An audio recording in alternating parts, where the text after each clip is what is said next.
పెద్దపల్లి జిల్లా కేంద్రంలో రెడ్డి ఫంక్షన్ హాల్లో గౌడ సంఘం ఆధ్వర్యంలో గౌడ ప్రజా ప్రతినిధులకు జర్నలిస్టులకు ఆత్మీయ సన్మాన కార్యక్రమాన్ని నిర్వహించారు. 2025-26 సంవత్సరంలో గెలుపొందిన ప్రజా ప్రతినిధులకు ఆత్మీయ సన్మాన కార్యక్రమాలను నిర్వహించి ప్రజా ప్రతినిధులను జర్నలిస్టులను ఘనంగా సత్కరించుకున్నారు. ఈ సందర్భంగా మాట్లాడుతూ గౌడ సంఘం అంటేనే కష్టాన్ని నమ్ముకొని ప్రతి ఒక్కరికి సహాయం చేయడంలో ముందుంటారని అన్నారు. పెద్దపల్లి జిల్లాలో ఇటీవల జరిగినటువంటి గ్రామ పంచాయతీ ఎన్నికలు, మున్సిపల్ కార్పొరేషన్ ఎన్నికల్లో సర్పంచులుగా, కార్పొరేటర్లుగా, కౌన్సిలర్లుగా, వార్డు సభ్యులుగా, ఉప సర్పంచులుగా గెలిచి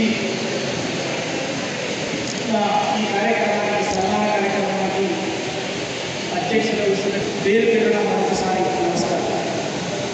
ముందుగా ఈ ఎన్నికల్లో గెలిచి వాళ్ళ సన్మానాన్ని అందుకోబోతున్నటువంటి మన జాతి సర్పంచులు, వార్డు సభ్యులు, కార్పొరేటర్లు, కౌన్సిలర్లకి అందరికీ, అక్కలు, చెల్లెలకు, అన్నలు, తమ్ముళ్ళకి అందరికీ ముందుగా శుభాకాంక్షలు. నిజంగా ఈరోజు